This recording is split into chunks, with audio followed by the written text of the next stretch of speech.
Forest conservation act 1980, one संरक्षण अधिनियम 1980। इस ई लेक्चर के माध्यम से हम वन संरक्षण अधिनियम के उद्देश्य एवं अधिनियम की विभिन्न धाराओं के बारे में जानेंगे। आइए शुरू करते हैं वन संरक्षण अधिनियम 1980।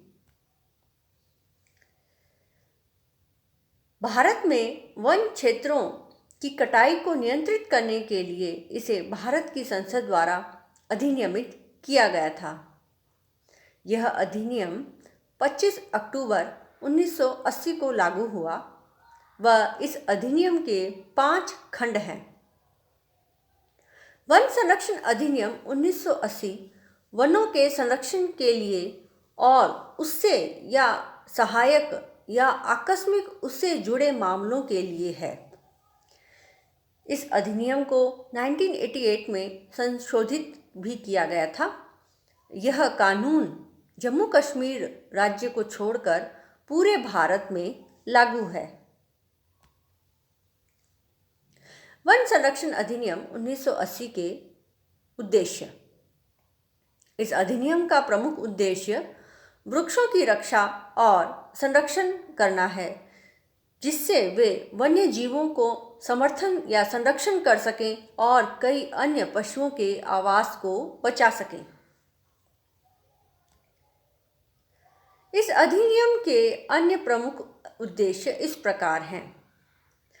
वन संरक्षण अधिनियम वनों की कटाई और प्राकृतिक नवीकरणीय संसाधनों यानी वनों के क्षरण पर नज़र रखता है, जिससे वनों में रहने वाले लोगों को रियायती दरों पर भोजन, ईंधन, भवन निर्माण सामग्री आदि स्रोत उपलब्ध कराए जा सकें।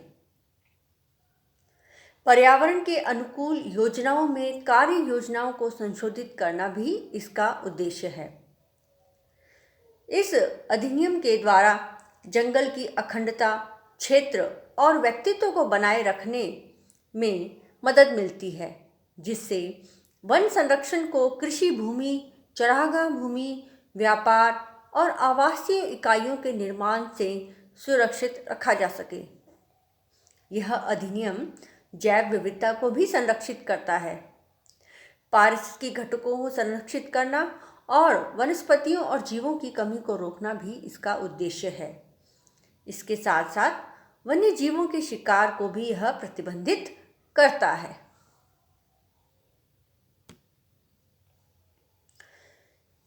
वन अधिनियम 1980 से पूर्व भी वन अधिनियम जो है भारत में लागू थे और यह अधिनियम इस प्रकार है। पहला कानून भारतीय वन अधिनियम 1865 था। इसे बाद में निरस्त कर दिया गया और भारतीय वन अधिनियम 1927 द्वारा इसे प्रतिस्थापित किया गया था। वर्तमान अधिनियम, जिसे हम वन संरक्षण अधिनियम 1980 कहते हैं, को वनों की कटाई की जांच के लिए पारित किया गया था और यह अधिनियम 1927 के अधिनियम द्वारा जो पहलू छोड़ दिए गए थे उन पहलुओं को भी शामिल करता है। वन संरक्षण अधिनियम 1980 को लागू करने का प्रमुख उद्देश्य वनों के आरक्षण और गैर वन उद्देश्यों के लिए वन भूमि के उपयोग पर प्रतिबंध लगाना है। अधिनियम की धाराएं। वन संरक्षण अधिनियम 1980 की धारा 2 के तहत वनों के संरक्षण या गैर वन प्रयोजन के लिए वन भूमि के उपयोग के लिए राज्य सरकार पर प्रतिबंध के बारे में है। इस अधिनियम की धारा 2 राज्य सरकार को निर्देश जारी करने के लिए केंद्र सरकार की पूर्व अनुमति के अलावा प्रतिबंधित करता है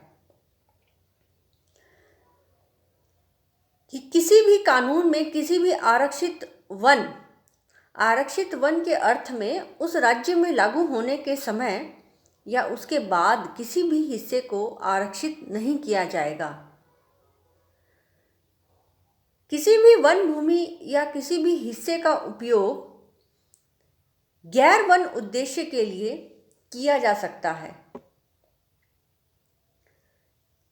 थर्ड पॉइंट है, किसी भी वन भूमि या उसके किसी हिस्से को पट्टे के माध्यम से या अन्यथा किसी भी निजी व्यक्ति को या किसी प्राधिकरण, निगम, एजेंसी या सरकार द्वारा स्वामित्व, प्रबंधित या नियंत्रित नहीं किया जा सकता।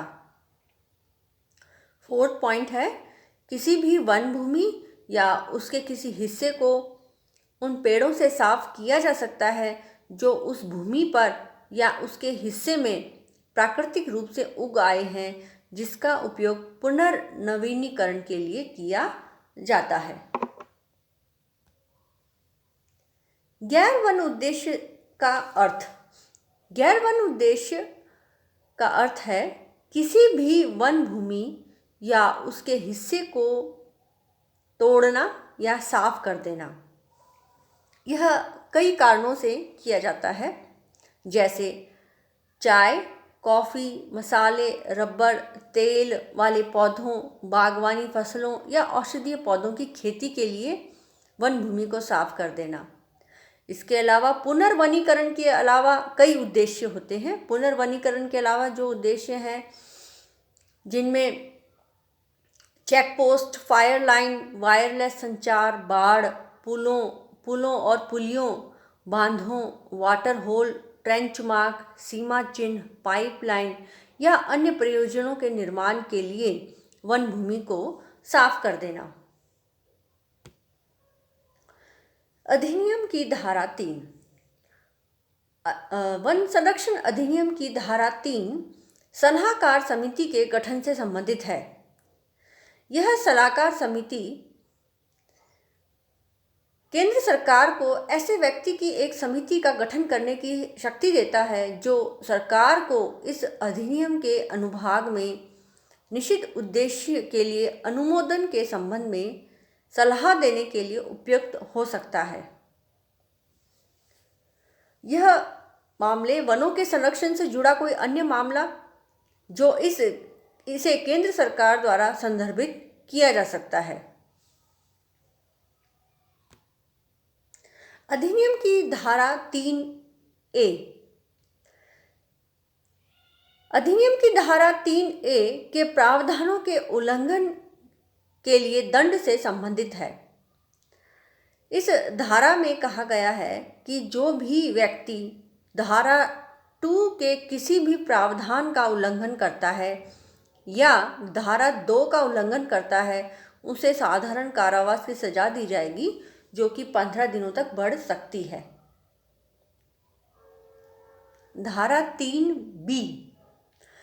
धारा 3B उन मामलों से संबंधित है जिनमें अपराध प्राधिकरण या सरकारी विभागों द्वारा अपराध किए जाते हैं।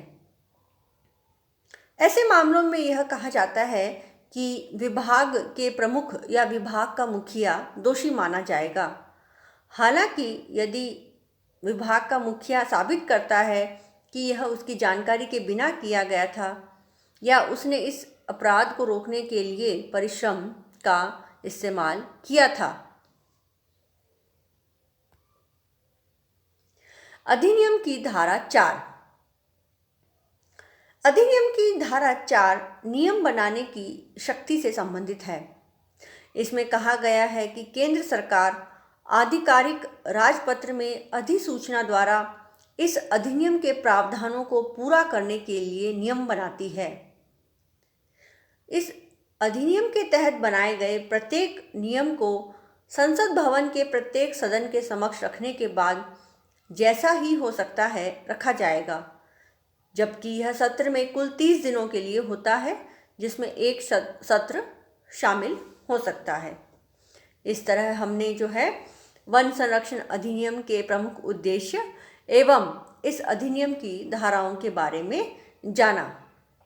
हमने यह भी जाना कि इस अधिनियम वन संरक्षण अधिनियम 1980 को 1988 में संशोधित भी किया गया था। Thank you for watching.